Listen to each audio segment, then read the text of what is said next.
It is a chilly one here at West Aurora High School. Sun is out, couple of wispy clouds in the sky. It's looking like it's going to be about 40 degrees and sunny at first pitch.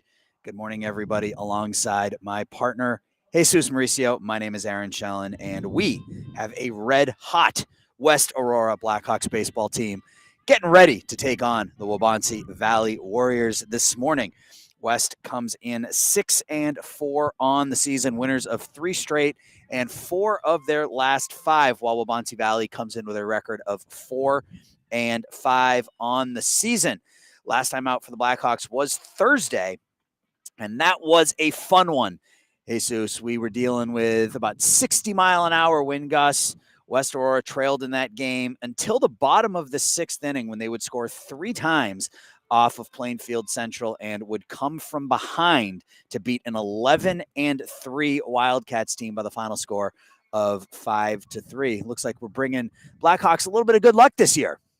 I mean, yeah, we'll give whatever it takes, and I mean, like I said before, this is a fun squad to watch. So, I mean, whatever weather it is, whether it's snow, hail, or howling winds, yep, we're here to watch. Everybody plays their part, and our part is to try to be the good luck charm for West Aurora. So Blackhawks winners of 3 in a row. That offense starting to heat up while the weather stays cold. They put up a 15 spot back on Monday and a 15-0 win over Joliet Central, then a 9-4 victory, and then Thursday's 5-3 victory. And again, they will take on Waubonsie Valley this morning. On the mound for the Blackhawks this morning will be Dalton Hannon. Dalton is making his second appearance of the season. He gave up 7 runs in 3 innings in his last outing, but much like Nathan Toma in his last outing on Thursday, we're hoping and we're looking for a little bit better performance out of Dalton. This morning, the defense behind Mr. Hannon on the infield, third to first, Colin Tarr, Ryan Needswidge, Joe Pokrifke, and Ethan Weaver at first. In the outfield, left to right, Austin Pierce, Kelly Roney, and Brock Beatis. And behind the plate, Ben Wisniewski catching Dalton Hannon. The starting lineup for Waubonsie Valley shapes up like this. Batting leadoff and playing second base is Jacob Keating. The number 2 hitter is the catcher, Logan Gregorio.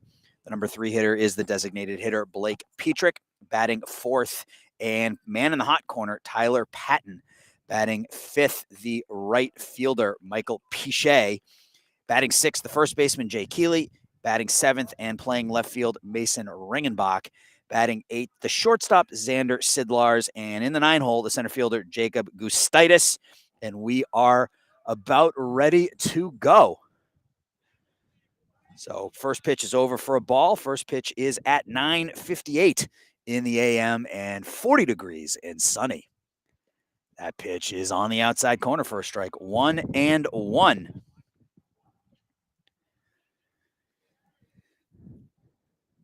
It's a lot calmer today. Still a little bit of a wind, but a whole lot calmer today than it was on Thursday. That is for sure. That pitch misses for a ball. 2-1. It was chaotic is probably the best way to explain the weather situation here on Thursday. That wind was absolutely crazy, and it didn't play as big a role in the game as I thought it would, as this one's grounded over to Weaver at first. He underhands it to Hannon, and the runner is safe. So a little bit of miscommunication there between Dalton and Ethan over at first, as it looked like Weaver had time to field that, take that to the bag. He also had time to flip it to Hannon, but a little bit of miscommunication to the leadoff man on here for Waubonsie Valley in the top of the first inning. That will bring up the catcher, Logan Gregorio. So you get the ground ball right at an infielder, and it turns into a leadoff single.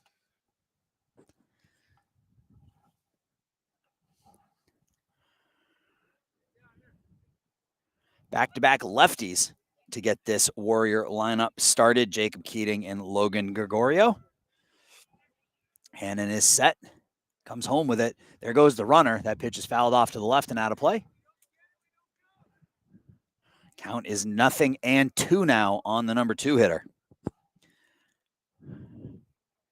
Wind is blowing straight in today, which is another difference. On Thursday, it was blowing those gusts of up to 60 miles an hour, blowing straight out. Throw over to first and back in safely is Keating. So wind is blowing straight in today. It's not nearly as severe, but it's still there. The flag is still whipping up over there to our left, out in center field. The 0-2 pitch is just upstairs for a ball. 1-2.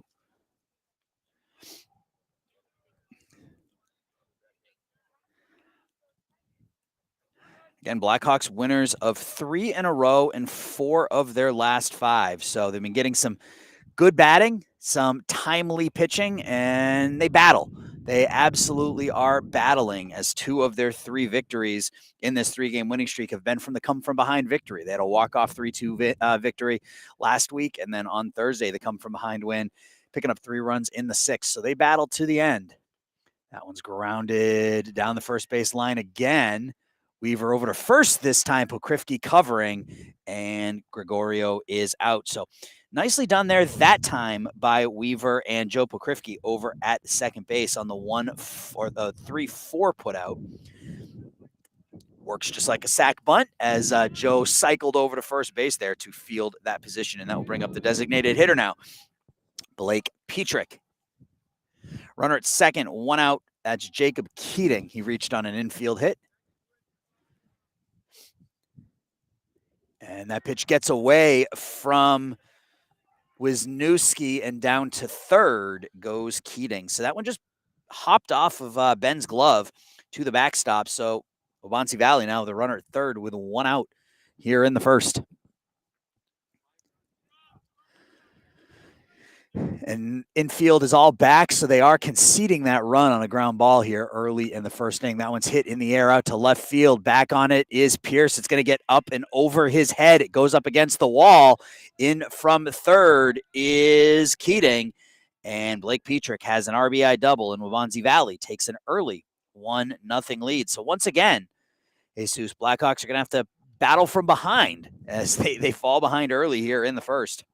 Yeah, I think this is a resilient team, but if they can limit those mistakes defensively, I think they can give themselves a much better chance to win here. And that's a great point. It doesn't show up on the scoreboard as it showed up as a hit, but that first batter, Jacob Keating, hit a ground ball to the first baseman, and this very easily could have been a 2-out double with nobody on base. Instead, Jacob Keating comes in to score on that miscommunication between Hannon and Weaver over at first base. Dalton now facing Tyler Patton, the cleanup man, and he's hit by the pitch.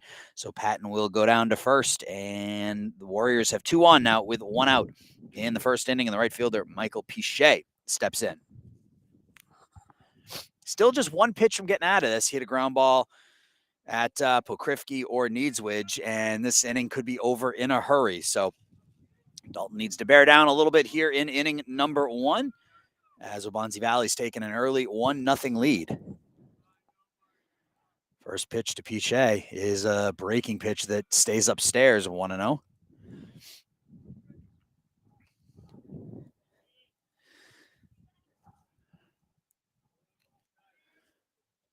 Needswidge standing right behind Blake Petrick over at second base. There goes both runners. That one's hit high in the air out to left. Back on it goes Austin Pierce, and he is able to make the catch right up against the wall. So Pichet gave that one a ride, but a good jump by Austin out there and left to make the catch up against the wall for the second out here in the first inning. I mean, Hannon's still producing the outs that West Aurora needs, and as long as he can get out of the inning with minimal damage, that's all that matters. Well, we've seen Austin Pierce here over the 3 or 4 games that we've done. He's fantastic defensively. Made a couple of really, really nice catches on Thursday. That one's blooped over the head of the second baseman, Pokrifke. That's going to get down for a hit. Around to score will be Petrick on to third, and the runner is safe there at third as Patton goes over to third on the single. Petrick comes in on the bloop. RBI single by Jay Keeley, and it is 2-0 Waubonsie Valley. And that's one of the things that happens when you make a mistake defensively. It comes back to bite you. And Blackhawks have given up 2. One of those runs due to, again, the ground ball to the first baseman, just unable to make that play early on. So runners at the corners now, 2 outs. Mason Ringenbach steps in. He swings over the top of that one, 0-1. You know, I also feel that's kudos on Waubonsie Valley's part too, getting the early lead as a road team.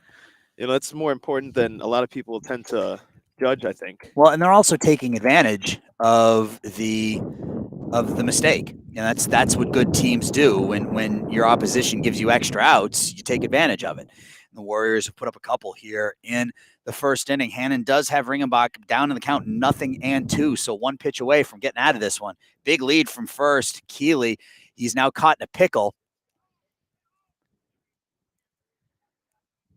And delayed throw there by Joe Pokrifke.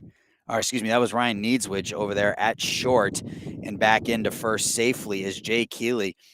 Needswich probably should have thrown that ball over to first base.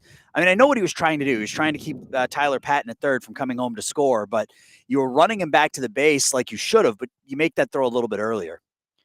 0-2 hits him, and that will load the bases. And that's why. That's why you worry about the man in front of you, I think, rather than that man at third. So if Ryan had made that throw over to Ethan Weaver at first, I mean, maybe you get him caught in a pickle, or maybe that run comes home from third, but you're able to get that out and you end the inning with 3 runs. Now the bases are loaded and a ball gets down in the outfield, and all of a sudden you're down 4-0 or 5-0. So bases are loaded for Xander Sidlars. And that pitch is in there for a strike, 0-1. So Dalton Hannon really needs to bear down here in the top of the first. He has the bases loaded. He's given up 3 hits. He's hit a batter. 2 runs in for the Warriors here early on.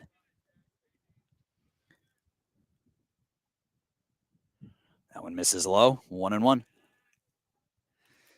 You got to wonder, Aaron, as well. Patton was there at third base, but it's not like he was necessarily imposing either. It's not like he had a huge lead or anything. He was just standing there. Yeah, he wasn't making any sort of sign that he was going to head home. That one's hit down the right field line. Foul, 0-2. So all that being said, Dalton Hannon is 1 pitch away from getting out of this inning, only giving up 2 runs. And I think we saw a lot of this on Thursday with Nathan Toma, who got himself into trouble, but was able to get himself out of most of those jams. Pitch upstairs, not offered at by Sidlars, 1-2. And he was able to he ended up working 5 innings, only giving up 3 runs. So he 4 innings, giving up 3 runs. So he pitched well, and he was able to get himself out of those multiple runner on base type jams. So we're going to have to see that here again with Hannon. The 1-2. That one misses for a ball, 2-2. No place to put the shortstop. Xander Sidlars, if he reaches Jacob Gustaitis, the number 9 hitter, would hit here in the first inning. 7 men have come to the plate for Waubonsie Valley in the top of the first. 2 have scored. 2-0 Warriors. 2 outs, bases loaded. The 2-2 pitch. Fouled straight back.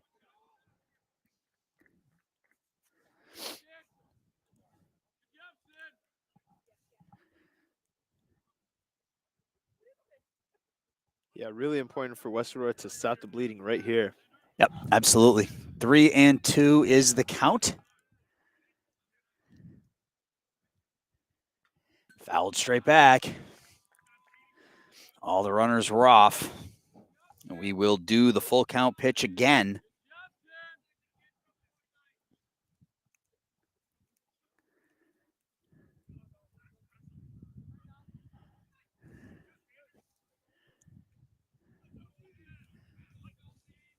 Hannon bends in. Gets the signal from Wisniewski. The payoff pitch. Hit down the left field line. That one's going to get in for a base hit. Over to field it is Pierce. 2 runs are going to come in. The runner down to second base as Sidlars hustles into second, picks up a 2-run double, and it is 4-0 Waubonsie Valley here in the first inning. So, again, it all started with the first batter of the inning reaching on an infield hit that probably should have been either a 3 unassisted or a 3-1 putout, but Waubonsie Valley's taking advantage. They've put up 4. The number 9 hitter, Jacob Gustitis, is up here now with runners on second and third, and his team up 4-0 in the first inning. That was just a perfectly placed hit by Sidlards there. I mean, right down the line, bases loaded. I mean, what more can you ask for the Warriors? Yeah, and he hustled into second. Thought that was going to be a single off the bat, but he made that hard turnaround first. Pitch misses for a ball, 2-0. Jacob Keating, the leadoff man in the on-deck circle as Waubonsie Valley has batted around here in the first. It's the 9th man to come to the plate.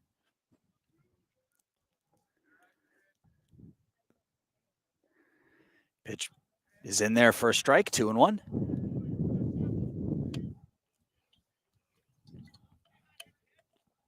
Now, West offense has really sort of come to life here over the last week, but you don't want to get down too big. You don't want to get down too big here early on. That one's grounded to the shortstop, Needswidge. Ryan has it on to first, and that will retire the side, but not before the Warriors pick up 4. We head to the bottom of the first. Waubonsie Valley 4. Blackhawks coming up.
Bottom of the first inning, Blackhawks find themselves in a 4-0 hole.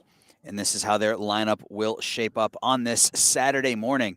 The leadoff man, the second baseman, Joey Pokrifke. In the number 2 hole, the center fielder today, Kelly Roney, batting third and playing shortstop, Ryan Needswidge. The cleanup hitter is the catcher, Ben Wisniewski. Batting 5th over at first, Ethan Weaver. Colin Tarr bats 6th and plays third. The designated hitter today is Andrew Harvey. Brock Beatis will bat 8th and play right field, and Austin Pierce in the number 9 hole will play left, and they will face the righty, Spencer Beebe, for Waubonsie Valley. So we'll see if West can rebound here in the bottom of the first, giving up 4 in the top of the inning. See if that offense can get going here early and get back into this one as Pokrifke steps in. Joey, 290 on the season, swings through that one, 0-1. 2 home runs and a team-leading 9 RBIs for the leadoff man. He's been red hot over the last 4 games for West as he hits that one on a line out to center, and that's going to get down for a single. It gets past the center fielder. Pokrifke makes the turn at first and will go back there with a single. So, as I was saying, Joe Pokrifke red hot over the last 4 days. He was hitting under 200 about three plus games ago, has that average up over 300 now. So leadoff man on here for the Blackhawks in the bottom of the first, and Kelly Roney now steps in for West, the center fielder, at 294 with a home run of his own and 9 RBIs. So the top 2 men in the Blackhawks order, both with 9 runs knocked in. Kelly Roney leads the team in hits. He's got 10 on the season. Grounds that one up the middle. Shortstop has it. Goes to second. That's all they will get there as Roney reaches on the fielder's choice. And Pokrifke out 6-4. So 1 out now as Roney replaces Pokrifke at first base, and Ryan Niedzwidge will step in. Ryan only playing in his 5th game of the season. He's 5 for his first 14. It's a .357 batting average, has 3 runs knocked in. Throw over to first. Roney is back in. 3 of Ryan's 5 hits have gone for extra bases. He has 3 doubles in those 5 hits this year. Would like to see another one of those right here as he hits this one foul over our head. 0-1.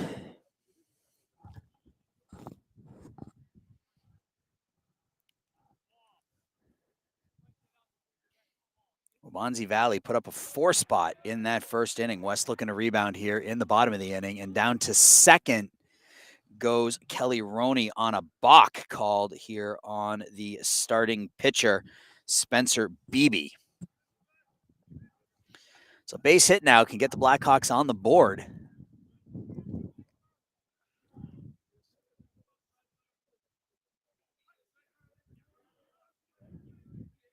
Beebe looks in. He's ready. Niedzwidge digs in that left-handed batter's box. Takes that pitch inside for a ball. 2-1.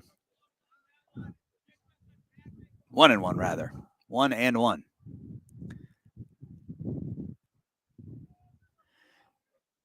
Checks Roney at second. That one's in there for a strike. Nice frame job by the catcher, Logan Gregorio. You saw him pull that glove up when he made the catch. Made that look a little better maybe than it was, but count is now 1-2 on the Blackhawks' number 3 hitter. It's an art form, that's for sure. It absolutely is. Fouled straight back by Niedzwidge. Got a pretty swing. A lot of lefties have pretty swings. That's just sort of a baseball thing, right? It's like they're tailored for it. Yeah, left-handed hitters have some, and I'm a lefty, so I'm a little biased, but yeah, left-handed batters have some pretty swings, and Ryan Niedzwidge is just another one in the long line of lefties who swing looks pretty. It's behind in the count, 1-2, fouled off a couple of pitches here. Runner at second is Kelly Roney. 1 out, bottom of the first. Blackhawks down 4-0 here early. Swings through that one. It's going to get in the dirt, and I'm going to say the catcher held on. So Ryan is going to be the second out of the inning, first strikeout victim of the game for Spencer Beebe. That's going to leave it to Ben Wisniewski to get Roney here home with 2 outs. Ben on the season, .360 batting average, 9 for 25, 6 RBIs. Looking for an important number 7 here with 2 outs and a runner at second. Check swing in there for a strike, 0-1. And unfortunate for West Aurora here, it seems like Beebe isn't making the same mistakes as Hand. He's commanding in the zone, he's getting these batters out and limiting those mistakes. It's still early. I mean, it is still obviously very, very early, bottom of the first, but Spencer Beebe looks to be pretty much on top of his game. And we have another balk called as Roney will now go down to third base. Not sure exactly what Beebe is doing. I don't know if maybe he's not coming to a complete stop on the mound. We'll have to keep an eye on that, but that could be it. Yeah. Now runner at third. The lack of hesitation there, perhaps, or maybe a bit too fast in the windup. Yeah, when you're a starting pitcher, you have to come to a complete stop before you start that movement to home, and maybe he's not doing that. That pitch is in there for a strike, and Ben is behind in the count, 0-2 here in the bottom of the first. I'll admit, though, nothing on that delivery really jumped at me as a balk, though. Not on that particular pitch. Unfortunately, we don't have replay here, so we can't go back and take a look, but that one's outside for a ball. Wisniewski looking for his 7th RBI of the season. Runner at third, 2 outs is Kelly Roney. The 1-2 to Wisniewski. In the dirt, blocked there by Gregorio, 2-2. If Wisniewski reaches, Ethan Weaver would get a chance to hit here in the first. 4 runs on 4 hits for Waubonsie Valley in the top of the inning. So Blackhawks find themselves in another hole here. 2-2.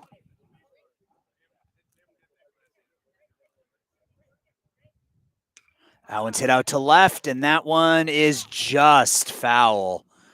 Missed being an RBI by about 1.5 feet down the left field line, as Wisniewski just sliced that one to left, and it stayed foul. So we will do it again, 2-2.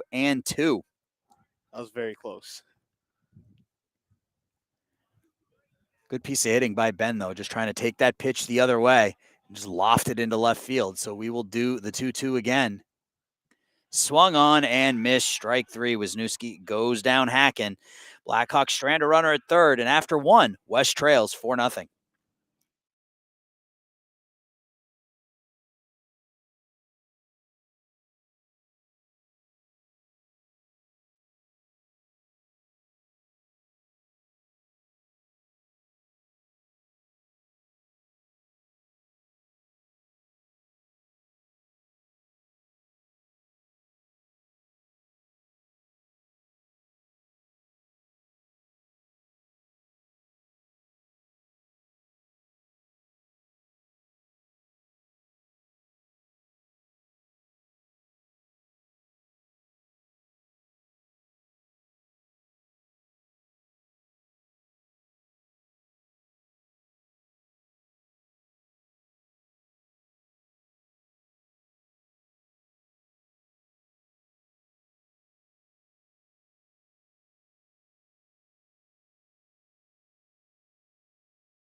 Top two, Blackhawks in a 4-0 hole. 4 runs on 4 hits in the first inning for Waubonsie Valley as they send 9 men to the plate against Dalton Hannon.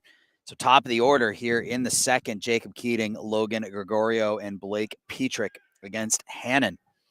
Keating led off the top of the first, a ground ball at the first baseman, Ethan Weaver.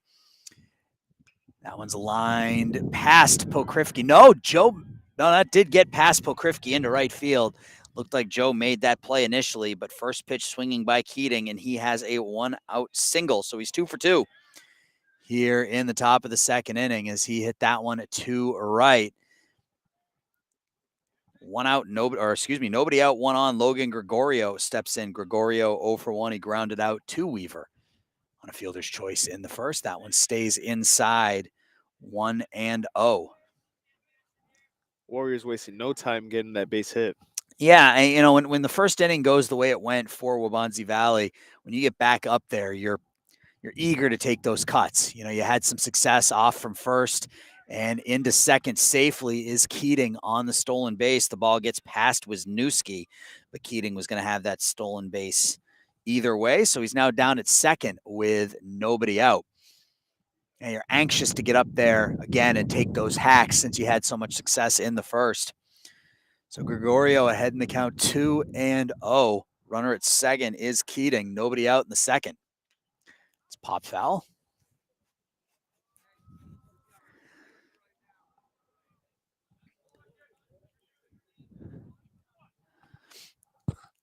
A decent crowd. I didn't think we would have, there's about 30 people here. I didn't think we'd have this many people. There's more than that. There's a whole bunch of Waubonsie Valley fans on the other side, too. Swung over the top of that one, 2-2. Considering the start time and the temperature, thought people might stay home and listen to my soothing voice. I mean, it's a very tempting option as well, Aaron. Yeah. But my voice has never been described as soothing. By the way, nasally maybe, yeah. Soothing, no. That pitch in there called strike 3, first strikeout of the game for Hannon, and it comes at a big time with a runner at second base with nobody out. Yeah, it's starting like you can start to feel it's warming up here a little bit. It's certainly warmer than it was when I got here at 8:30 this morning. So stepping in now, Blake Petrick. He doubled over Austin Pierce's head out and left, knocking in the first run of the game for the Warriors. Takes that pitch low. Yeah, I'd say I'm pretty thought out here. Yeah. I was able to unzip my winter jacket. It doesn't feel like January out here anymore, and hopefully the Blackhawk bats can warm up as the weather warms up a little bit here this morning. 1-0 off for third. Here comes the throw down to third, and Keating is in safely with his second stolen base. So a couple of stolen bases by Jacob Keating with his team up 4-0, has him down at third base with 1 out and a 1-1 count on the designated hitter, Blake Petrick.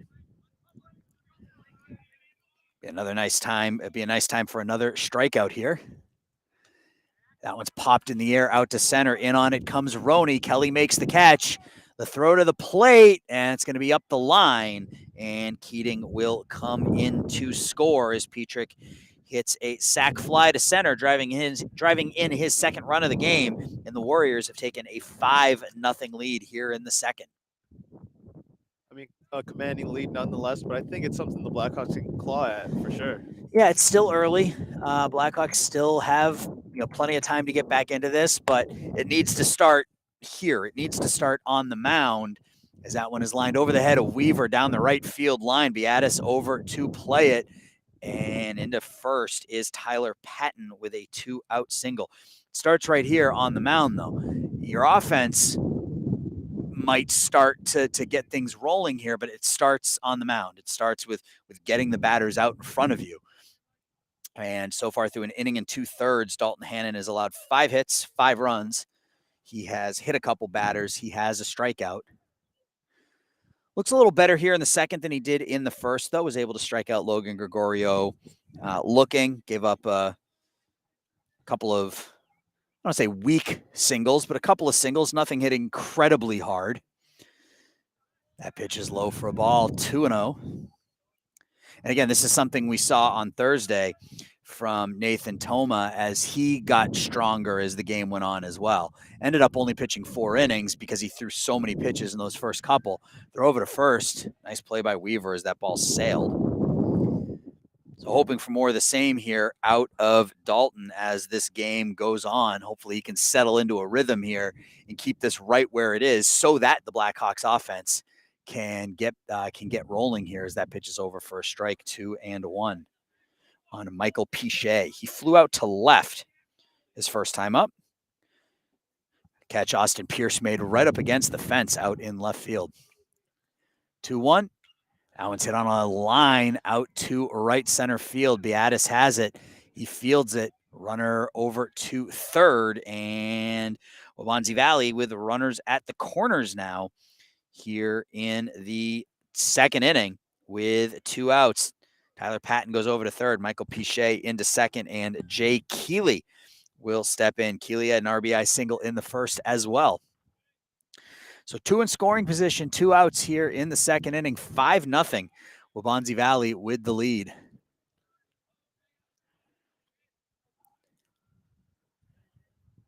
Hannon delivers, and Keeley's able to hold up 1-0.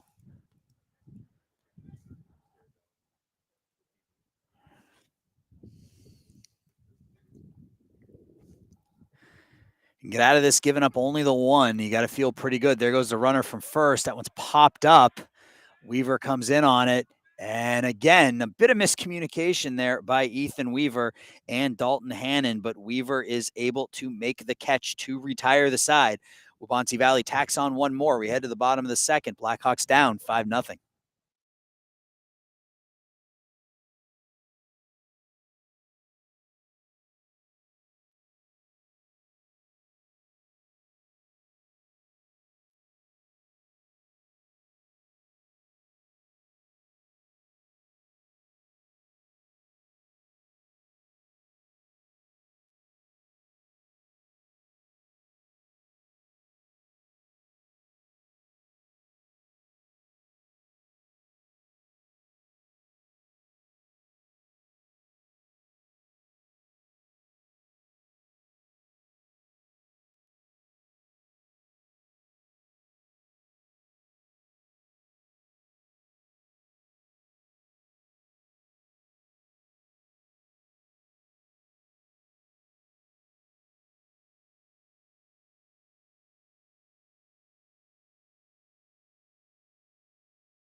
Bottom of the second inning, 5-6-7 for the Blackhawks against Spencer Beebe. That's Ethan Weaver, Colin Tarr, Andrew Harvey.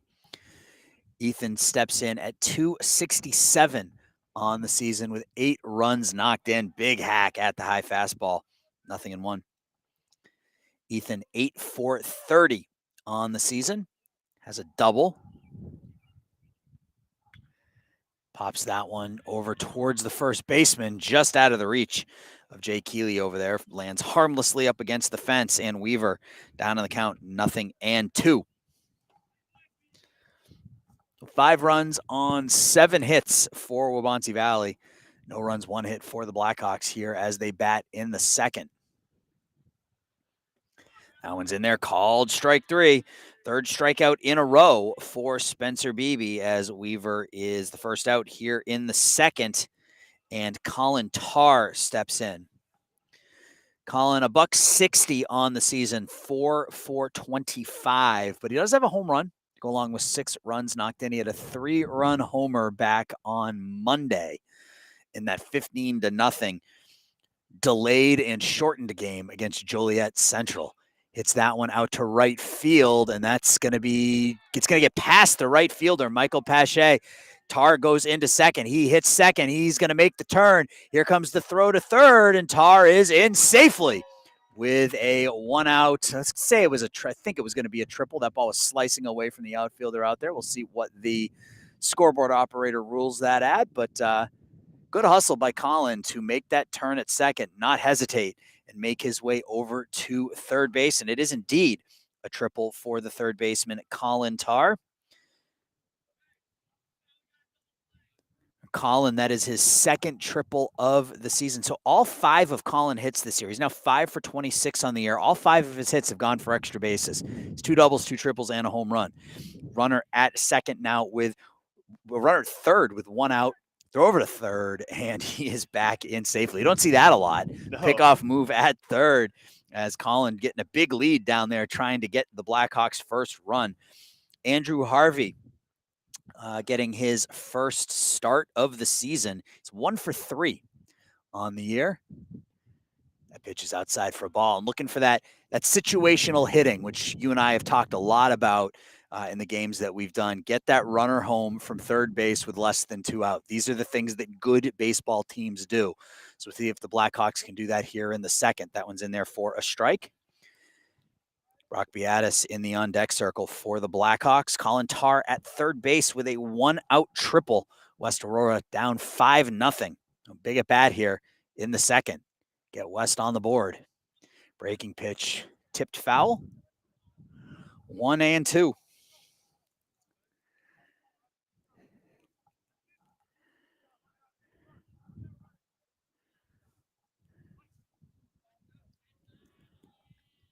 Beebe is set, ready for the 1-2 pitch to Harvey.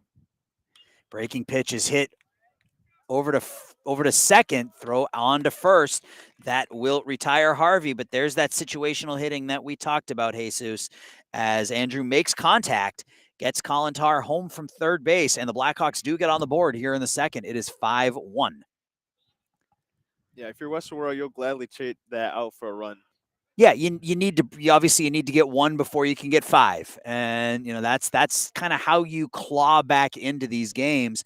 That pitch is hit in the air out to left, and that's going to drop fair in front of the left fielder Ringenbach as Beatis has a 2-out single. So Brock just blooped that one down the left field line. It fell in front of the left fielder, and the Blackhawks have a 2-out base runner with Austin Pierce stepping in, and Austin has just been – I've been really impressed from what I've seen from Austin Pierce in the three West Aurora games that we've done this year. Batting out of the number 9 hole, he is 5-for-12 on the season. It's a .417 batting average, has an RBI, leads the team in stolen bases, has 3 walks, has only struck out once. He's been really, really good in that number 9 spot, allowing West to get that lineup back up to the top and with Pokrifke and Roney and Needswidge. So he's almost like a second leadoff hitter out of that number 9 spot.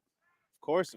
I mean, some guys, they might see their name on the bottom of the lineup and kind of get discouraged, but other guys, like Pierce, they see that they get energized. They want to get up to the beginning of the lineup there. So yeah, he's been really impressive, and it's especially out in left field. Defensively, he's been outstanding. Made a couple of great catches on Thursday. Made another nice one right up against the fence here in the first inning. Count is 1-1. If he reaches, Pokrivki would get a chance to bat here in the second inning. Blackhawks trail 5-1. Pitch is outside for a ball. 2-1 on Pierce.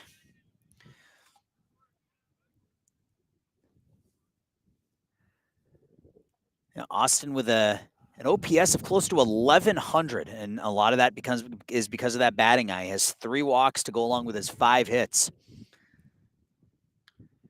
Pops that one straight up off to the right, and it's going to drift foul and out of play. So 2-2 now on Pierce. Blackhawks trying to claw their way back into this one. Feel like this is Groundhog Day. This is our 4th West Aurora game, and this is the 3rd game where they have started out in a hole. See if they can continue to work back here. That one's popped to the right. Is that going to get down? Is it going to stay fair? It is just foul. Poor Brock hustled all the way over to third. Now he has to run back across the diamond back into first. It's hard for us to see from where we are those balls down the first baseline. We have to wait on the player reaction. That one landed foul, so the count is 2-2 still on Austin Pierce. It's a nice warm-up jog.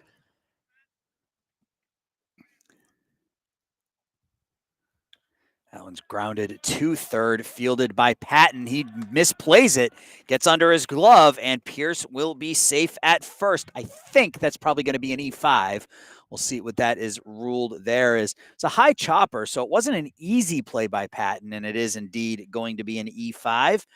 So 2 on now with 2 outs, and Joey Pokrivki stepping in. Joey lined a single to center in the first, so a big at-bat here for the West Aurora leadoff man, Joey Pokrivki, looking to get something into a gap. If we can get something into a gap here, get both of those runs home with 2 outs, that make me feel a whole lot better about the way this game has started out here. So see what Joey has up his sleeve. Joey came in at .290 on the season, 9 for 31, now 10 for 32 with that single in the first. It's 3 doubles, a couple of doubles, couple of triples, has those two home runs. 9 runs knocked in, leads the team with those 9 runs knocked in. See what he can do here with 2 on, 2 outs in the second. He can line that ball into right center field. Beatis is going to come around third to score, and the Blackhawks have cut this lead to 3. It is 5-2 as Beatis slides into home head first, and the Blackhawks are within 3 as Pokrivki picks up RBI number 10 on the season, and Blackhawks are doing what they do, climbing back into this one, 5-2. Kelly Roney now steps up with Pierce at second, Pokrivki at first. Roney looking for his 10th RBI of the season as Pokrivki just passed him for the team lead in RBIs. He wants to get that lead back right here, I think. Pops that one to the right. That's going to get out of play. 0-1. So Joey just continues to swing a hot bat. 2 for 2 today, 11 for 33 on the year. That is a .333 batting average. So it's up about 160 points from where it was at the start of the day Monday. Amazing what a couple of good games will do for you at the beginning of the season. Blocked in the dirt by Gregorio. Throw into second as Austin Pierce was hanging off the bag a little too much there, but he gets back in safely. Count is 1-1 on the center fielder. Blackhawks have gotten to Spencer Beebe here for a couple of runs. Hit foul. One of those runs is unearned as Austin Pierce reached on an error. Earned, unearned, it doesn't matter. Just get them home. They give you those extra outs, you take advantage of them. Blackhawks trail by 3. They won't ask how you got them afterwards. They don't ask how, they just ask how many. Yes. Runner at second is Kelly Roney. Joey Pokrivki over at first. Kelly Roney at the dish. Roney hits that ball up the middle into center field for a base hit. Around third to score is Pierce. Ball gets away from the center fielder, and the Blackhawks have cut this lead to 2. It is now 5-3. Never doubted these boys. They're really resilient, and the base hits and base running just kicks in at the perfect time for them. Yeah, they're not. It's not like they are. They're not. They're not hitting 400-foot home runs, but they're getting good at bats. They are getting pitches to hit. They're taking them the opposite way, and they're right back in this one now. It is 5-3. So Kelly Roney at first, Joey Pokrifke at second, and Ryan Needswidge will bat here with 2 outs and 2 on. And the tying run is at first base. 5 runs, 7 hits, 1 error now for Waubonsie Valley, 3-6-0 for the Blackhawks. So that's 4 hits here in the second inning for West Aurora. Scoreboard operator has an incorrect number of hits up there, but that's okay. West actually has 5 hits, 3 runs, 5 hits, and no errors for West. So Ryan Needswidge struck out swinging in the first. Looking for another good at bat from a West Aurora hitter here. Joey Pokrifke at second, Kelly Roney at first. Each of them picking up their 10th RBIs of the season. Needswidge looking to give one a ride and give West the lead here. He can get into one and get one out to right field.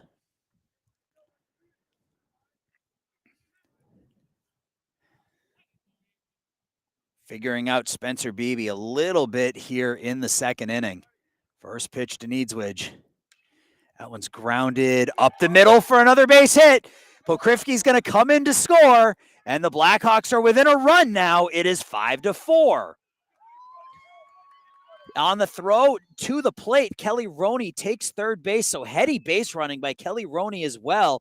Gets the Blackhawks a runner now, runners at the corners with 2 outs in the second. I didn't even expect Roney to take third on that throw. He flashed in like nothing. It was delayed. He got into second safely, and as that throw came in from second base, Roney made the move on to third, and that's why you want to hit your cutoff man, kids. If we got any kids watching the game here, Joey Pokrifke was going to be safe at home plate. There was no reason for the center fielder Gustaitis not to hit his cutoff man. He threw it through to home, and that allowed Roney to take third base. So Ben Wisniewski now up with runners at the corners, and the Blackhawks down by a run. It is 5-4, so a 4-run bottom of the second inning here for West that started with a 1-out triple off the bat of Colin Tarr. Blackhawks put up a 4 spot. This is the 9th man to bat here in the second, Ben Wisniewski. He struck out to end the first. 5 straight Blackhawks have reached. That one's grounded to second. On to first, and that will retire the side. But the Blackhawks get right back into this one. They pick up 4 in the bottom of the second. We head to the third. West trails now 5-4.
Waubonsie Valley put up 4 runs in the top of the first inning. The Blackhawks put up 4 in the bottom of the second.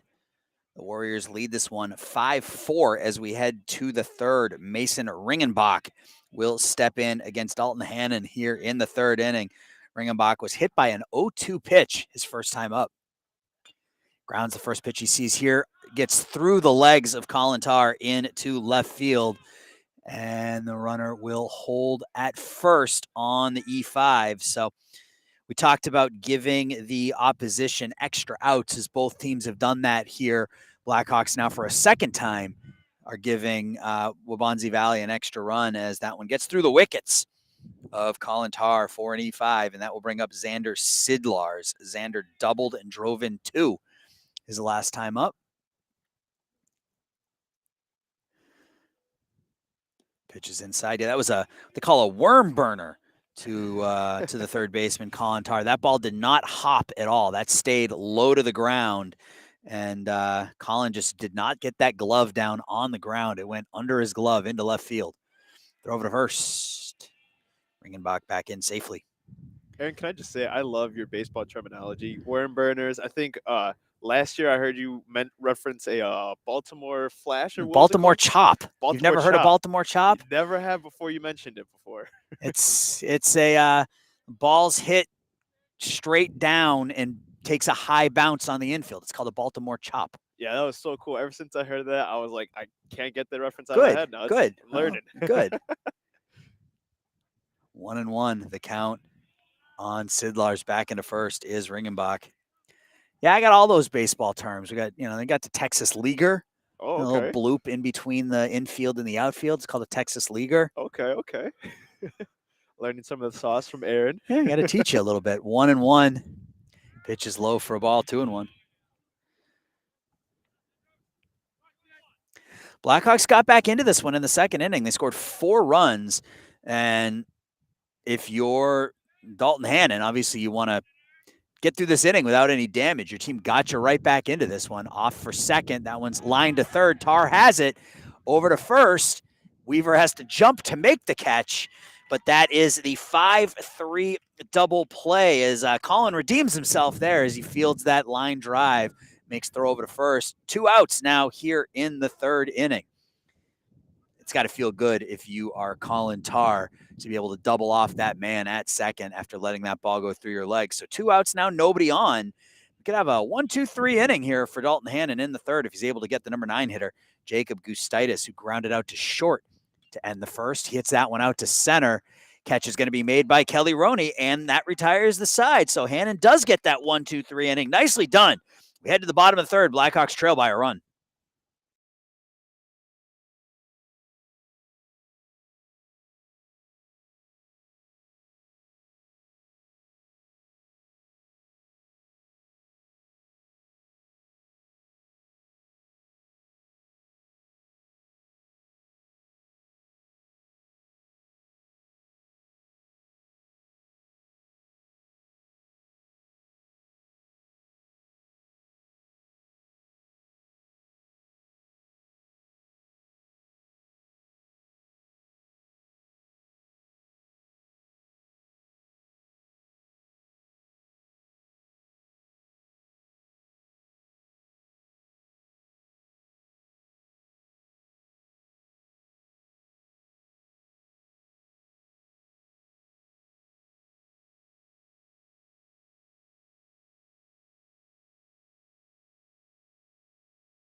All right, we're headed to the bottom of the third. Blackhawks trail 5-4.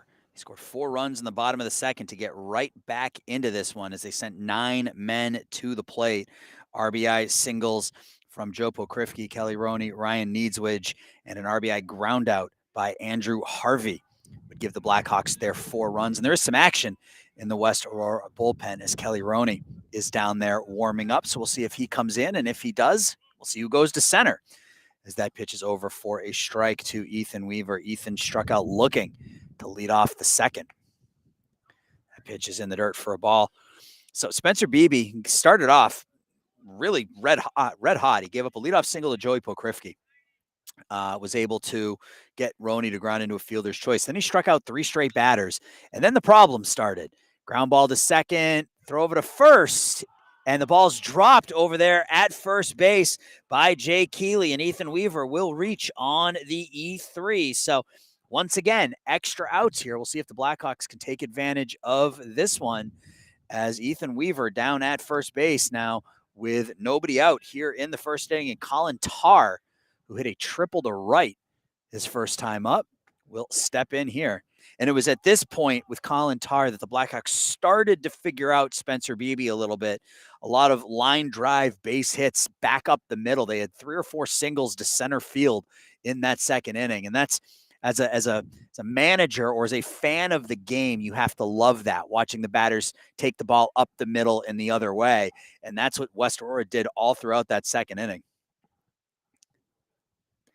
Pitch is in there for a strike, 1-1 on Tarr. So nice sliding play at second base by Jacob Keating. Made the throw from one knee. It was an accurate throw. It was just dropped by Keeley over at first. So second error of the game for Waubonsie Valley. Puts the leadoff man on here for the Blackhawks in the bottom of the third. 1-1 to Tarr. Colin takes that pitch for a strike, 1-2. I almost feel like that was the baseball version of crossing up your opponent, but then airballing the Yeah. shot there. Yep. No, you got that right. It was all done perfectly until the throw to first base. 1-2 to Tarr. Collins swings through that one. He is the 4th strikeout victim of Spencer Beebe here through 2 1/3 innings, and that will bring up the designated hitter, Andrew Harvey. Andrew had what you would call a professional at bat in the second inning. Colin Tarr at third with 1 out. Harvey was able to foul off a couple of 2-strike pitches and then get an RBI ground out to bring home Colin Tarr to kind of get that rally started for the Blackhawks. Pops that one foul. The professional at bat by the designated hitter. So Ethan Weaver now at first with 1 out. He reached on an error. Blackhawks down 5-4, throw over to first. Ethan's back in safely.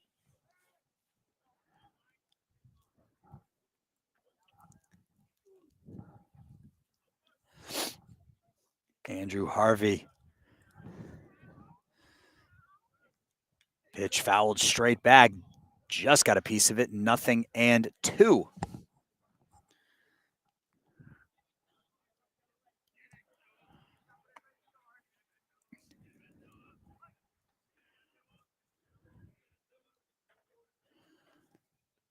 Beebe is ready. Here comes the 1-2. That one's grounded to the shortstop. Backhand flip over to second, on to first. And Waubonsie Valley turns over the 6-4-3 double play. And that retires the side. So the leadoff error goes for naught. We head to the 4th. Blackhawks still trail by a run.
Top of inning number 4.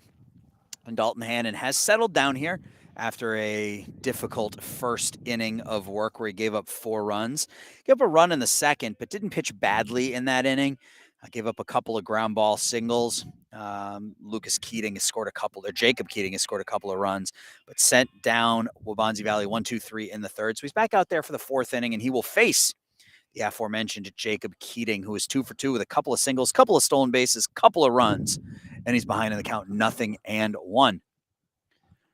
Probably the last inning for Dalton.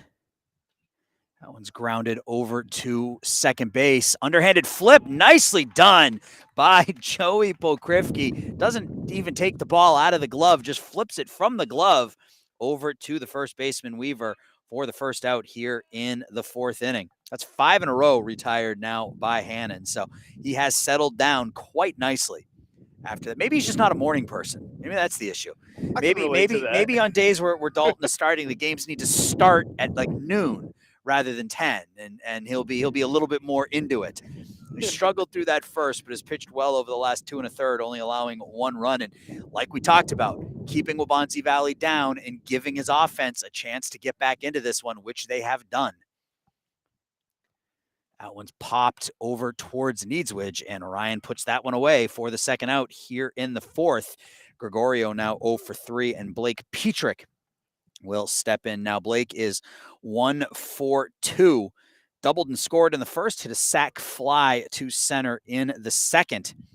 That's 6 in a row now by Hannon as he looks to finish on a high note here in the 4th. Blackhawks trail by a run. Pitch is in there for a strike, 0-1.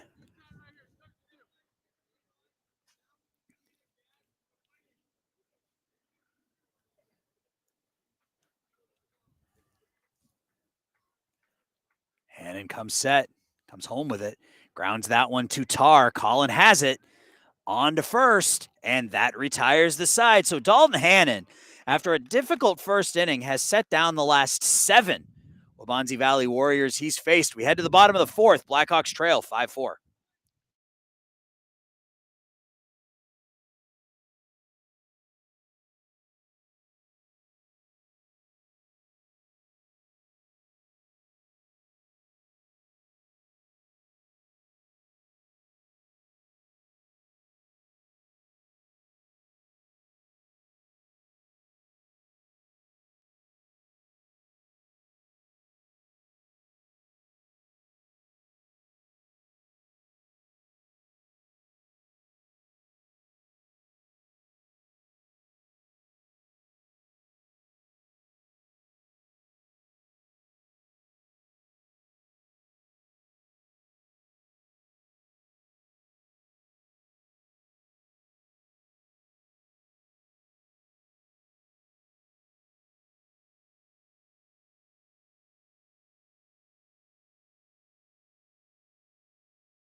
Eight, 9-1 set to bat for the Blackhawks here in the bottom of the 4th.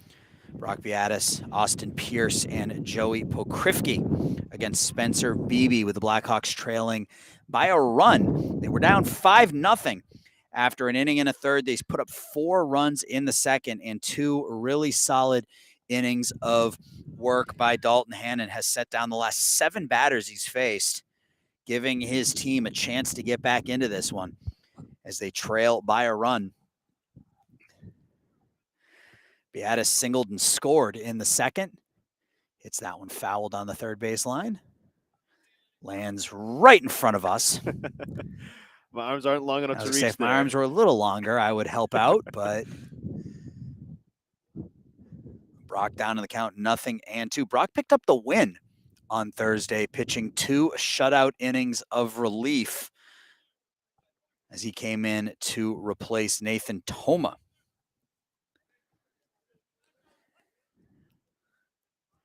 0-2 on the right fielder, Beatis. He swings at the high, hard one, comes up empty. Strikeout number 5 for Beebe here, 1 out in the 4th. Austin Pierce now steps in. Austin reached on an error and scored in the 2nd. Blackhawks had 4 runs on 5 hits in that 2nd inning. They were aided by an error on the 3rd baseman, Tyler Patton. Pierce squares the bunt, pulls it back, pitches low, 1-0.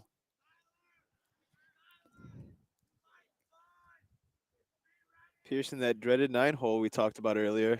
Takes that pitch inside, 2-0.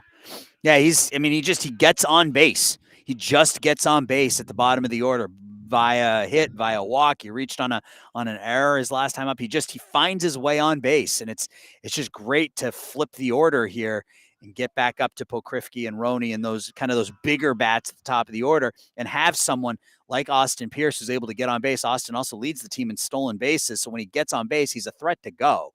So he brings a lot to this Blackhawks lineup out of that number 9 hole. High chopper. There's that Baltimore chop onto short, and just out by a step is Austin Pierce at short. Austin, both hands on his helmet there as he thought he was safe.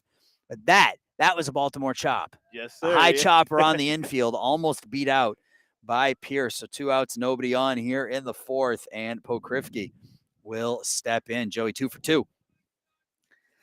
Singled and drove in a run and scored in that 2nd inning. So he was the first of 3 straight singles as he grounds that one to the 2nd baseman.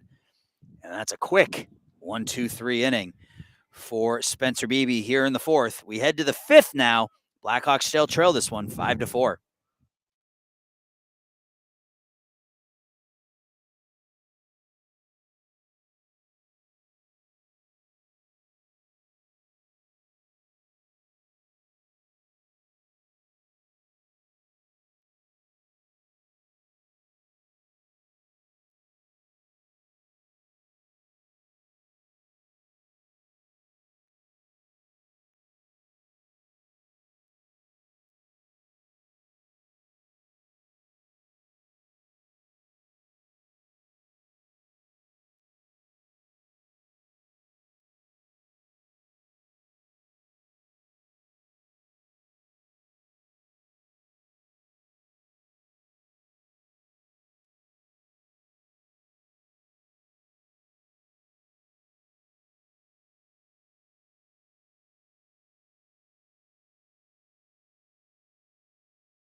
Top of the 5th inning, Dalton Hannon still out there. He has retired the last 7 Warriors in a row. Gave up 4 runs in a difficult first inning. He wasn't really helped by his defense. Inning could have been a whole lot different if that first batter of the game had gotten out. But gave up a run in the 2nd, and then back-to-back 1-2-3 innings in the 3rd and 4th. 7 straight batters set down by Dalton Hannon. He's gone 4. He's given up 5 runs, 7 hits. He has not walked anybody, and he has struck out 1. He's hit a couple of batters. He's behind in the count 1-0 to Tyler Patton. Whoa. That one comes right over by us. That's our first watch it of the year. Just glad that dipped down right before the fence. Yep. You see, I backed out of the way. I wasn't paying attention to what you were doing, but we've talked about this. Your job is to protect the gear. My job is to keep myself safe. I was ready for it. You're ready to dive in front of that? Soft hands ready. Good. That one's popped up on the out into right field. Beatis settles underneath it, squeezes it for the out here. 1 out in the top of the 5th. 8 in a row. Now set down by Hannon, who has settled into a groove here. And he will face the number 5 hitter, the right fielder, Michael Pichet. Pichet 1 for 2, singled in the 2nd. Flew out to the wall, out in left. 1 away here in the 5th.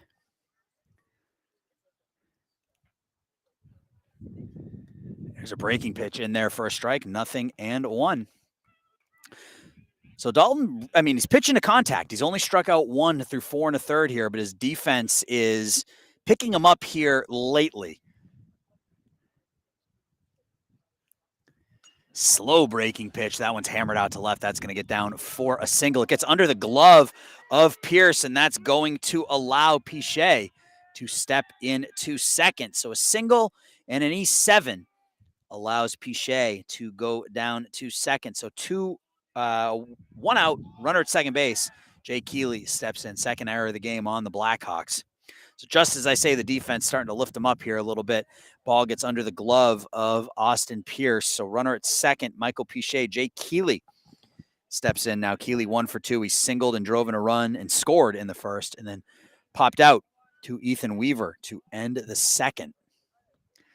Breaking pitch missed by Keeley. So that's the first hit since the second inning for Waubonsie Valley. In fact, Michael Pichet was the last batter to get a base hit off of Hannon back in that second. We're in the fifth, 1 out, runner at second. Blackhawks trail by a run. Popped foul. 0-2, the count on Jay Keeley. Blackhawks will send 2, 3, 4 up next inning. That's Roney, Needswidge, and Wisniewski. Hopefully still only down by a run. Interesting. I'm not sure how that's not a balk. It is. Okay. As Hannon was ready to pitch, got about 3/4 of the way into his delivery, and then just stopped. Froze, yeah. He just didn't throw the ball. So down to third base goes Pichet with 1 out now, 0-2 on Keeley. Breaking pitch stays upstairs, 1-2. So again, that situational hitting that we talked about for the Blackhawks, we'll see what Waubonsie Valley can do here. See if Hannon can keep that runner at third with less than 2 outs. The 1-2 to Keeley. That one's hit out in the air to center field. Roney is back on it. That's plenty deep enough to score Pichet. And Waubonsie Valley has pushed their lead back out to 2. It is 6-4. So more good situational hitting by both teams. Unfortunately, this time it's Waubonsie Valley. Yeah, and you got to wonder if Hannon is still feeling it out on the mound. You know, West Aurora did warm up the center fielder Roney. You got to wonder if that pitch change is coming up soon. But again, it's defense. That one's popped foul to the right. Ethan Weaver gives chase. That's going to be out of play. The defense is didn't do Dalton any favors here in the fifth, as that ball getting under the glove of the normally sure-handed Austin Pierce allowed Pichet to go down to second and then over to third on the balk. If Pichet is at second because of that balk, that's just a fly ball to center field. Right. Yeah. So that extra base given up due to the error is what led directly to that Waubonsie Valley run. It's 2 outs, nobody on here. That one is low for a ball. So extra outs, giving up extra bases with either defensive miscues or missing your cutoff man or something like that. They can come back to bite you, and they bit the Blackhawks here in the top of the fifth. Swing and a miss.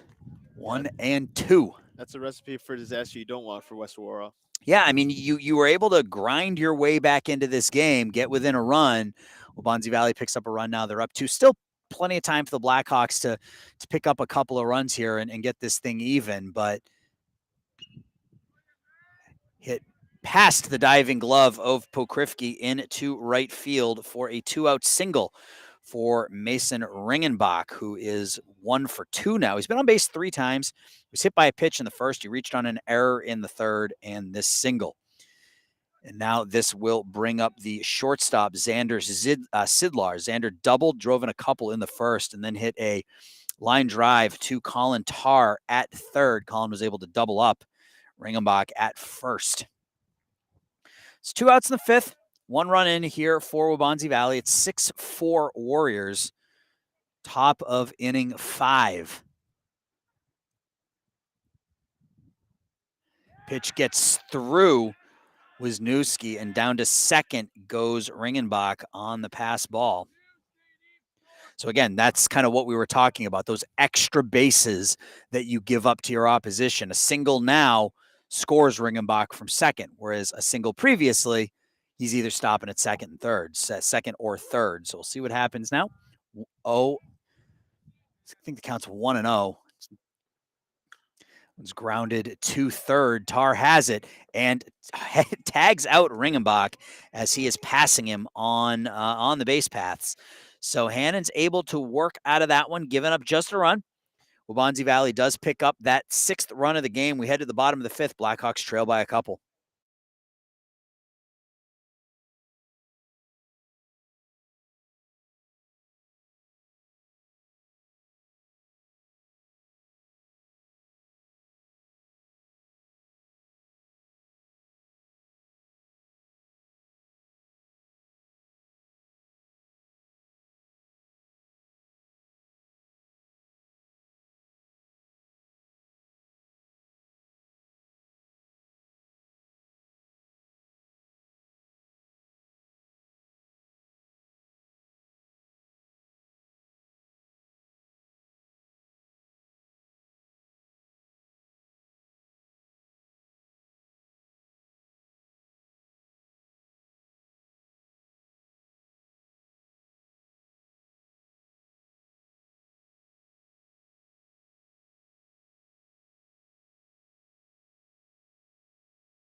West Aurora. Let's put the mic back in my face, in front of my mouth before I start talking here. West Aurora trails by 2 in the bottom of the 5th inning. 6-4. Kelly Roney, Ryan Needswich, Ben Wisniewski will step in against Spencer Beebe.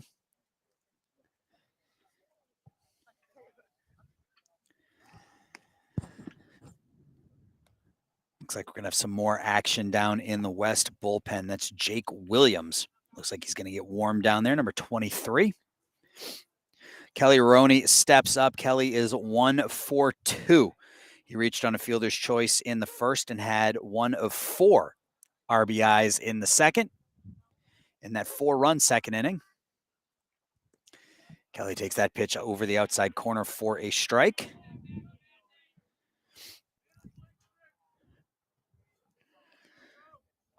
West needs a couple here. They trail 6-4.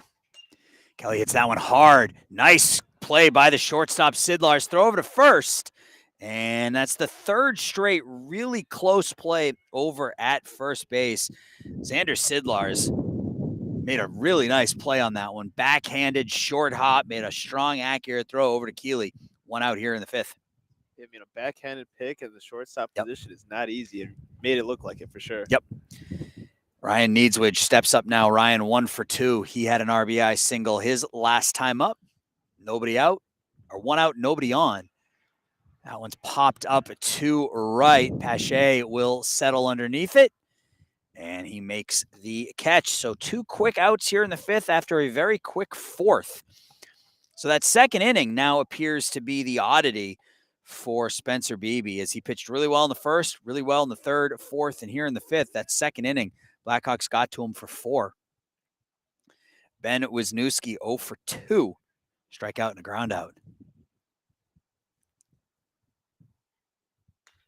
That one's grounded to the second baseman, and that's going to be a very, very quick 5th inning here for the Blackhawks as they go quietly in the 5th. We head to the 6th. Blackhawks still down 6-4.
New pitcher on the mound for the Blackhawks here as we go to the top of the 6th inning. It is Kelly Roney. So Dalton Hannon went the first 5, gave up 9 hits, 6 runs. He didn't walk anybody, and he struck out 1. And really, Jesus, after that first inning, he pitched quite well. Gave up just 2 runs and 5 hits in 4 after he worked through that difficult first inning. So nice start by Dalton Hannon. Team fell behind, but he kept them in it long enough to allow the offense to kind of get West back into this one. For Roney, he's making his 4th appearance of the season. He's pitched 5 innings, given up 3 hits, walked 1, struck out 7. He has not allowed a run this year. So he's 1-0 with an ERA of 0. You don't get any better than that. And he will face 9-1-2 here for Waubonsie Valley in the 6th inning. Jacob Gustaitis, Jacob Keating, and Logan Gregorio. There's no action in the Waubonsie bullpen, which tells me that this game is Spencer Beebe's to win or lose. Top 6, Gustaitis 0 for 2. He grounded out in the first, flew out to center in the third. So Kelly Roney comes to the mound. First pitch is grounded to second base. Pokrifke has it over to first. 1 out here in the 6th. So Brock Beatis goes from right to center, and Alex Jackson comes in to play right field as Dalton Hannon's day is done. Again, nice job by Dalton. Once he got through that first inning, really was able to settle down and keep his team in this one, which is all you want out of your starter. Jacob Keating, 2 for 3. That one's bunted. It's going to roll foul. Just foul. Keating, a couple hits, couple runs scored, a couple of stolen bases, and he grounded out in the 4th. And kind of a side question here, but would you kind of, I guess, encourage more bunting with the baselines being grass? Sure. I mean, the ball's going to deaden on the grass. You know, there's no dirt between third base and home plate. So if you can get something down where normally it would be grass or normally it would be dirt, then absolutely, as Keating grounds out to second for the 2nd straight time, 2 away here in the 6th. Yeah, because on dirt, the ball is going to roll, and most of the time it rolls down the third base line, it rolls to the left and it'll roll foul. So without that dirt there, if you can get it down into the grass, yeah, it'll in most cases it will deaden. So 2 quick outs here in the 6th by Roney, and Logan Gregorio steps in. Logan's 0 for 3.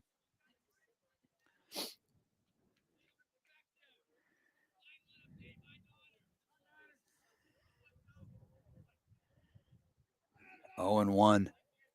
Our first pitch now to Gregorio is fouled into the Waubonsie Valley dugout. Nothing and 1.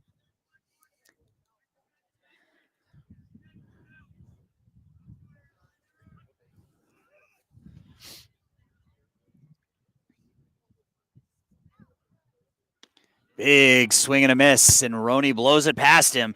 That is strike 3, strikeout number 1 for Roney. Waubonsie Valley goes down 1-2-3 here in the 6th. Blackhawks need a couple. It's 6-4.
Ethan Weaver, Colin Tarr, Andrew Harvey will bat here in the 6th against Spencer Beebe, who's now gone 5 innings, given up 6 hits, 4 runs. Only one of them is earned.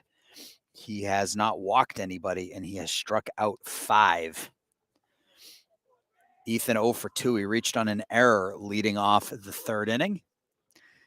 Looking to get something going here. Blackhawks have sent the last 11 batters, or 10 batters, have been sent down by Beebe here, if you include the double play in the 3rd inning. Last man to reach was Ethan Weaver on that error back in the 3rd. Last hit for the Blackhawks was an RBI single by Ryan Needswich in the 2nd. It's been a while since the Blackhawks have gotten any offense going here. Counts 1-1 on Weaver. Yeah, they can use some help here. They got to wake up. And the first baseman, Ethan Weaver, looking to get into one and get the Blackhawks going here in the bottom of the 6th inning. 2-1 is the count on him.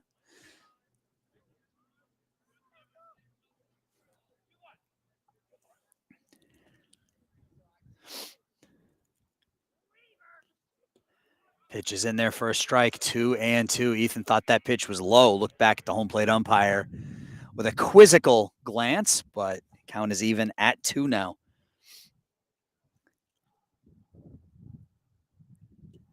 Foul tip into the mitt. Strikeout number 6 for Beebe here through 5 1/3. 1 out in the 6th inning. Colin Tarr will step up for the Blackhawks. And it was Colin who got things started in the 2nd inning with a 1-out triple to right field. He came in to score on the ground out from Andrew Harvey. And then after that ground out from Harvey, 5 straight Blackhawks would reach base. 1-0 on Tarr.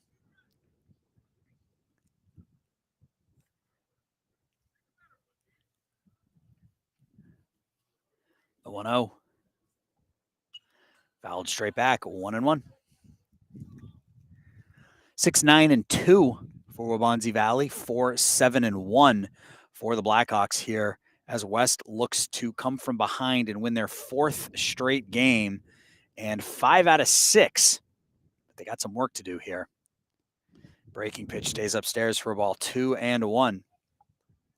They trail by 2, a 4-run top of the 1st inning by Waubonsie Valley would put them up 4-0. They'd score a run in the 2nd to extend that lead to 5-0. West would then score 4 runs in the bottom of the 2nd inning to get within a run. It would stay that way till the 5th when the Warriors would pick up a run. That gives us our 6-4 score. 2-2 is the count on the batter Colin Tarr, the 3rd baseman today. Colin hits that one in the air over to the right side. 2nd baseman Keating is able to make the catch as he has to adjust at the last minute and kind of jab that arm out towards right field, but he makes the catch here. 2 away in the 6th inning, and that is 12 in a row set down by Spencer Beebe, who other than that 2nd inning has been really, really tough on West Aurora hitters here this morning. Andrew Harvey, the designated hitter, up now. That pitch is outside for a ball. Andrew 0 for 2. Had an RBI in the 2nd, grounded into a double play to end the 3rd. If he reaches, Brock Beatis would get a chance to hit. That one's low for a ball as well. It looked like the same pitch he called a strike on Ethan Weaver earlier in the inning. This time it's a ball. 2-0 on Harvey. And again, we have, from where we are, it's hard to see inside and outside, so that may very well have been outside as well. But from an up and down perspective, it was on the same plane. It was grounded underneath the 3rd baseman to the shortstop, and Sidlars is going to eat that one as Harvey gets a 2-out single. So Andrew underneath the glove of the 3rd baseman, Patton, backed up by Sidlars, but no chance to get Harvey down at first. And the center fielder now, Brock Beatis will get a chance to hit Brock. 1 for 2. He singled and scored in the 2nd, struck out in the 5th. That's the first base hit for the Blackhawks since the 2nd inning. See if West can put together a little 2-out magic here in the 6th inning as they trail by 2, the number 8 hitter. Brock Beatis steps in. Pitch is in there for a strike to Brock. If he reaches, Austin Pierce would get a chance to hit in the 6th.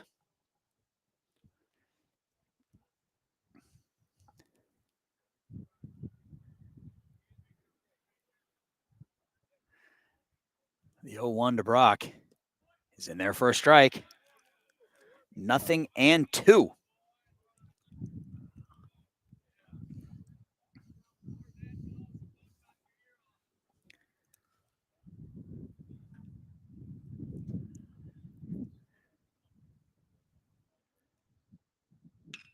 Grounded to third underneath the glove of the third baseman, Patton. And Beatis will reach. We'll see if they give him a hit or an error there. I think they may give him a hit, as that was a hard ground ball underneath the backhanded glove. No, they're going to give him an E5. So tough day. Tough day in the field for the third baseman, Tyler Patton. That's his second error of the game, and that will bring up Austin Pierce with 2 on and 2 out here in the bottom of the 6th inning. Austin 0 for 2. He reached on an error by Patton and would score in the second, and then grounded out in the 4th inning on what was a bang play over there at first base, called out. So he's heading the count 1-0. Runner at second is Andrew Harvey. Runner at first, Brock Beatis. Austin Pierce looking to get the Blackhawks just a little closer here in the 6th inning. Long look, pitch in, up and away. Back into second, throw into center field, and holding up there. Actually have a pinch runner down there at second. That is number 21, Nathan Toma, is pinch running for Andrew Harvey. And Nathan got off of second base, but was not able to advance to third on that throw in to center. So it's 2-0 on Pierce. Nathan pitched on Thursday. Pitched pretty well for West. Worked through a lot of difficulty.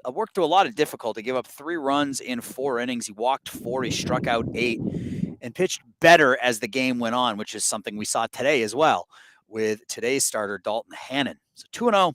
Now the count on Austin Pierce, the number 9 hitter. Austin hits that one foul. That's going to get out of play. If Pierce reaches, Joey Pokrivki would get a chance to hit here. And that would be something. Joey coming up with the bases loaded. 2 outs in the bottom of the 6th. We'll see what happens. Pierce has to get on base here in order for that to happen. 2 on, 2 out. Bottom of the 6th. 2-1. The count on Pierce. Crucial at bat here.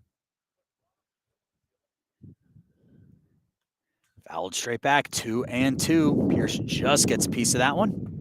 That's what you like to see, though, that battle back. Yeah, you fight off the pitches that maybe aren't in your comfort zone or in your hitting area. Keep fouling those off until you can get something that you like, that's in your hitting spot. So 2-2 now, the count on Pierce. Austin again fouls it straight back. So Austin, he's on these pitches. When somebody fouls it straight back like that, they're just missing it. So he's on these pitches. He's fouled 3 pitches straight back. So see if he can get that bat plane a little more even and line one out to the outfield someplace. Wing swings and misses at the outside pitch. He was fooled there. He goes down swinging. 7 strikeouts for Beebe. We head to the 7th. Blackhawks trail 6-4.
Kelly Roney out there for his second inning of relief of Dalton Hannon. Dalton went the first 5.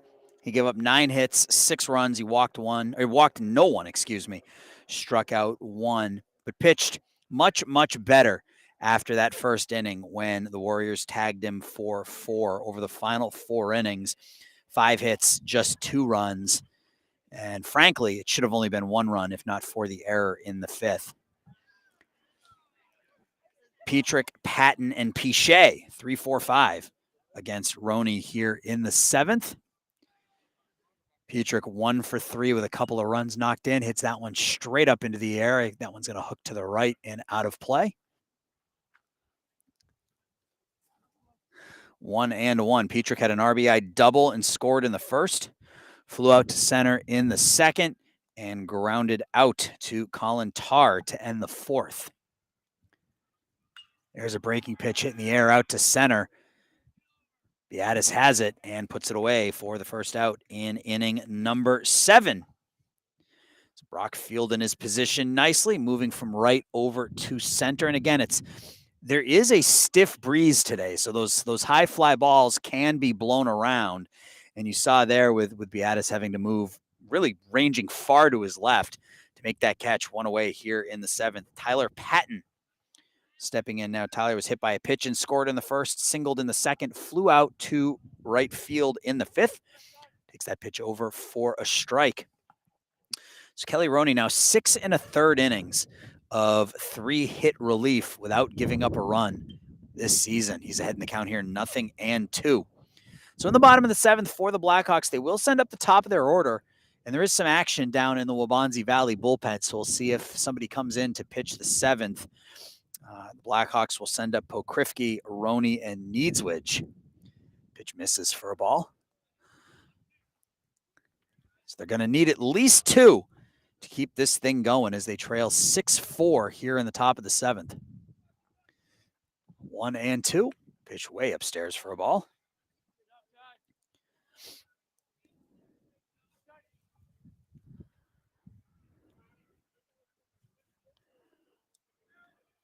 Here comes the 2-2. One's popped into left. That's going to get down for a hit in front of Austin Pierce. So a 1-out single for Patton here in the 7th. His 2nd hit of the game. He's 2 for 3. Michael Pichet, the right fielder, is 2 for 3 as well. He singled and scored back in the 5th inning. The last inning for Dalton Hannon. Ground ball single to left, got under the glove of the left fielder, Austin Pierce, allowed him to move to second. And then a balk would send him to third, and then a fly ball would score the run. So a hard luck run against Dalton Hannon in that 5th inning. 1-0, the count on Pichet.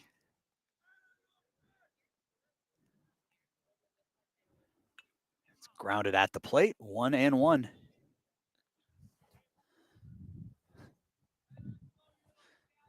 Blackhawks looking for a 3rd come-from-behind victory in a span of 7 days if they can pull this one off this afternoon, but they've got some work to do in the 7th. That pitch, I guess, misses outside for a ball, 2-1. That seems to be the trend with these Blackhawks, huh? Coming from behind? Yeah, they come from behind, gritty wins. Yeah, they keep it interesting. That is for sure. 2-1 now, the count on Pichet. Breaking pitch does not break, stays upstairs, 3-1. Jay Keeley, the first baseman in the on-deck circle. And it looks like whoever was warming up for Waubonsie Valley is ready, so we may see a new pitcher in the 7th. That one catches the corner for a strike. Count goes full, 3-2 now on Pichet. Runner at first is Tyler Patton. Kelly Roney with a strikeout and 1 hit allowed in an inning and a 3rd. Here comes the payoff pitch. Up and in for a ball, and Pichet will go down to first with the 1-out walk. So Waubonsie Valley threatening here a little bit in the 7th. 2 on, 1 out. Jay Keeley steps in for Roney. That's just his 2nd walk in 6 1/3 innings. So he has been fireman out of the West bullpen this season, but he's got some work to do here in the 7th as Jay Keeley 1 for 3 with a couple of RBIs.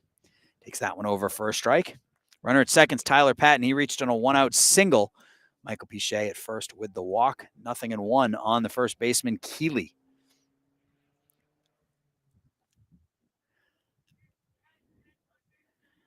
Roney checks the runner at second. He's ready.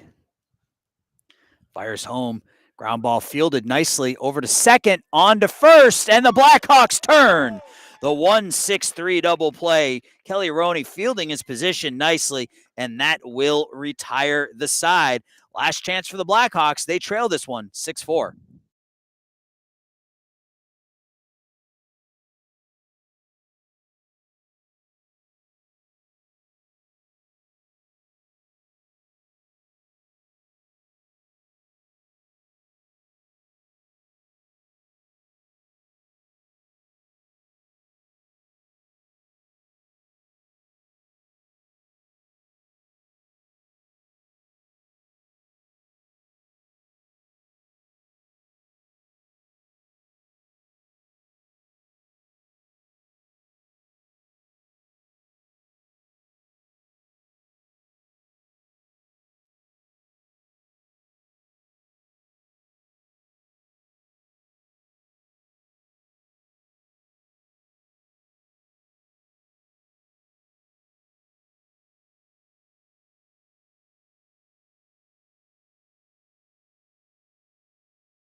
Last chance for the Blackhawks, and it will be against Spencer Beebe, who is going to try to finish this one. He's been fantastic today for the Warriors. The Blackhawks have 7 hits, but only 1 since the second inning, and that was a 1-out single or 2-out single by Andrew Harvey last time up. So Blackhawks need 2 to tie, 3 to win. They'll send up the top of the order. Joe Pokrifke, Kelly Roney, Ryan Needswidge, and if anybody reaches, Ben Wisniewski will hit here. As Pokrifke fouls that one off his foot right down here in front of us. I think it literally stopped right in front of us. And Joey has to walk that one off, as that had to hurt. Took that off the instep of his front foot and fouled it down the left field line. Yeah, I don't think Evo Shield could even protect against that. Yeah. Hobbled around for a bit, takes a couple of practice swings. We are ready to go. 0-1 on Pokrifke, who is 2 for 3. Couple of singles, grounded out his last time up. Takes that one, I guess, over for a strike. Not thrilled about the call, but he's down in the count, 0-2. 0-2 count, foot hurt. I mean, it's this one foul a ton, but to the right and out of play. I take my anger out on the next ball too. Yeah, right. I mean, he's got some power. He's got a couple of home runs on the year. So if he gets, if he can get into one, he can turn this into a 1-run ball game really quickly. Pitches outside for a ball, 1-2. Blackhawks, again, 7 hits in this one, but only 1 since the second inning. They had 5 hits in the second. They have 7 in the game. Breaking pitch low for a ball, 2-2. That's a good take from Joey. Yeah, he's seen nothing but fastballs in this at-bat, so that breaking pitch, it's got to be tempting to take a hack at it, but he's able to hold off. Just gets a piece of that one to stay alive.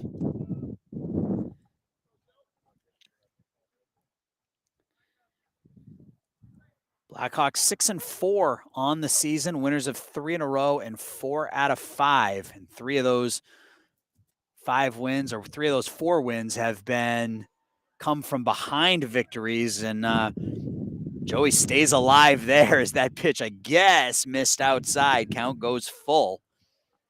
Going to get the leadoff man here on in the bottom of the 7th. Last chance for the Blackhawks against Spencer Beebe. Really close call there. I know the Warriors dugout wanted that. Yeah, they absolutely wanted that one. Here comes the payoff. Pokrifke hits that one to short, fielded cleanly by Sidlars, and Pokrifke is just out at first. So West has had 3 or 4 3 or 4 close calls at first base that have not gone their way here over the last couple of innings. So 1 away in the bottom of the 7th inning, and Kelly Roney steps in now. Kelly 1 for 2, reached on a fielder's choice, had an RBI single in that second, grounded out on one of those bang-bang plays at first. Last time up in the 5th. 1 away here in the 7th. You know, Aaron, as minuscule as those plays may seem, you know, do you think the Blackhawks are thinking about those couple plays? Do you think they could have made a big difference there? I mean, you don't think about it in your next at bat or anything like that, but you know, I mean, I think if you look at it in a whole and you say if 2 of those 4 plays had gone our way rather than Waubonsie Valley's way, things could have been different, but you know, it is what it is. I mean, what are you going to do? You called out, you move on. That one's popped foul, and the catcher, Gregorio, does not see it, thankfully, so that landed harmlessly behind the plate, 1-1. The sun has moved behind a patch of clouds, but it should pop back out here in the 2nd. In the 7th, Blackhawks trail 6-4. Looking to extend their 3-game winning streak, rather, but they've got to get something going here with 1 out in the bottom of the 7th. Roney whiffs and misses at that one, 1-2. Spencer Beebe has been fantastic for Waubonsie Valley this afternoon. Outside of that 2nd inning, when he gave up the 4 runs on 5 hits, he has really just shut the door on the Blackhawks here all morning long. Roney grounds that one to the shortstop, Sidlars, on to first.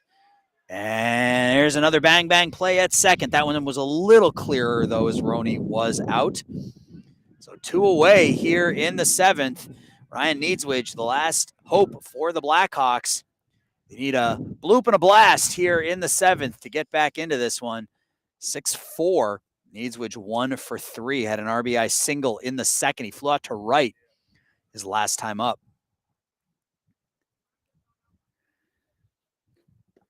Pitch is in there for a strike. 0-1. West Aurora's last hope here. We've got to see if you can get some runners on. Yep. If Needswich is able to get on at base, Wisniewski would get a chance to hit. That one's grounded foul just off of first. Down to their last strike now, 0-2.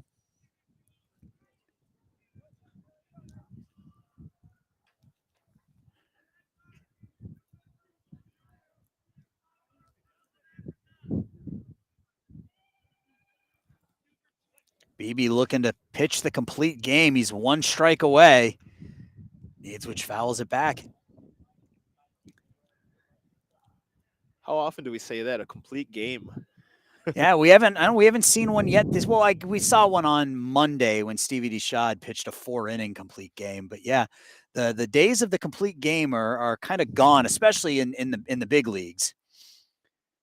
The 0-2 to Needswich just misses for a ball. You can see Beebe wanted that one as he hopped off the mound after he threw the pitch. I think I also heard their center fielder yell something too. Yep. Ryan's still alive in the count, 1-2. Here it comes. Fouled back. Needswich staying alive. Trying to get on base for Ben Wisniewski. Ben's doing this one if he can get one more at bat. He's 0 for 3, so see if he can get one more at bat here in the 7th inning.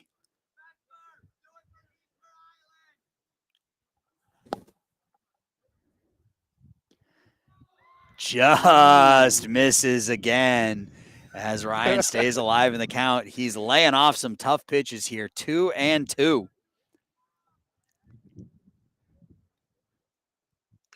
That one's hitting the air out to left center field. That's going to get down. That's going to split the outfielders. Going to be fielded there at second, and Needswich will stop at first with a 2-out single. So Ryan keeps the rally alive here in the 7th, gives the Blackhawks an opportunity. The tying run coming to the plate.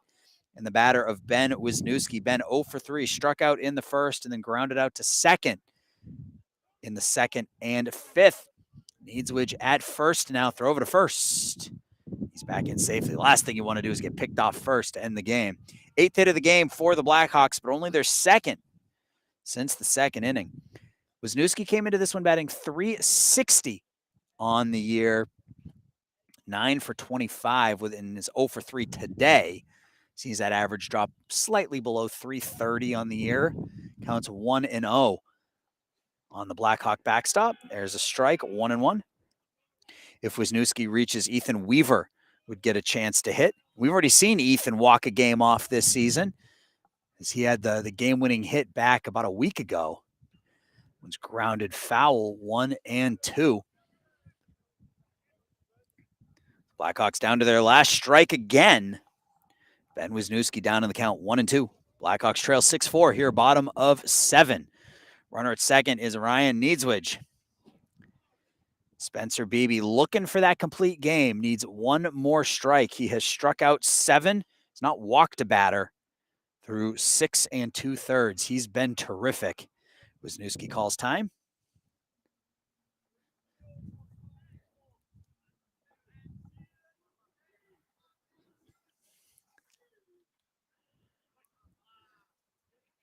We're ready to go. Here comes the 1-2. Throw over to first.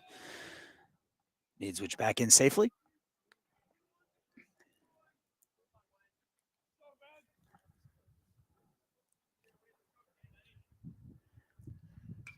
It's popped up in the air down the left field line. Is anybody going to be able to get to that? No, the ball gets down. Niedzwidge on to third, and Wisniewski has a 2-out single. So that one was placed perfectly by Ben right down the left field line. So runner at third now is Ryan Niedzwidge, and we'll have a pinch runner down at first. And as Lucas Aguirre is going to come in to pinch run for Ben Wisniewski. Blackhawks not going away quietly here, as they have runners at the corners with 2 outs, and Ethan Weaver steps in. I think we're going to have a new pitcher on the mound. Yeah, we're going to have a new pitcher here with 2 outs in the 7th inning. Get to the number here in a second. Looks like number 10. That's Xander Sidlars is going to come in to try to close this thing off for Waubonsie Valley. So Beebe, 6 2/3 innings pitched. He has given up 9 hits. He's responsible for both runners. He didn't walk anybody. He struck out 7. So Sidlars will come in to try to get the last out of the game. See if Beebe just goes to short. We do have a new third base, so there have been some changes. Over at third now is Mason Ringenbach, replacing Tyler Patton.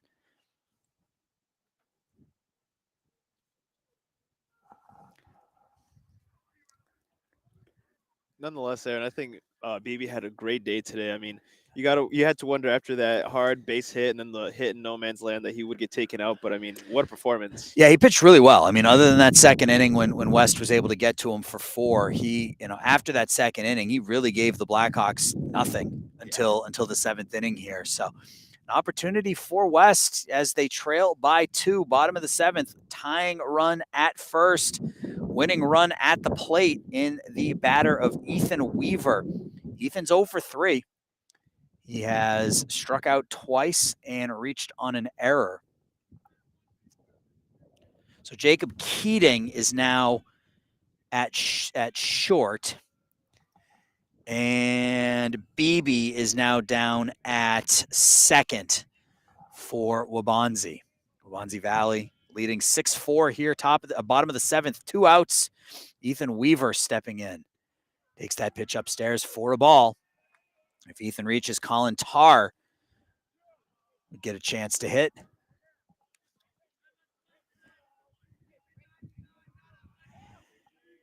Oh and 1. Swing and a miss.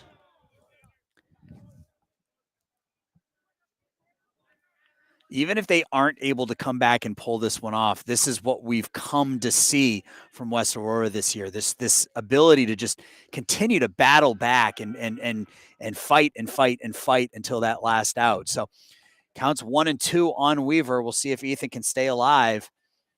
Xander Sidlars looking to shut this thing down. 1 and 2.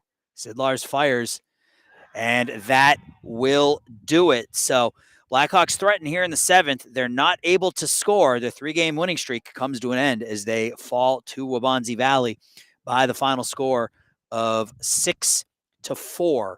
So 6 runs, 9 hits, 3 errors for Waubonsie Valley, 4 runs, 9 hits, 2 errors for the Blackhawks. Spencer Beebe goes 6 2/3 innings, gives up 9 hits, 1 run, doesn't walk anybody, strikes out 1. Xander Sidlars picks up the save.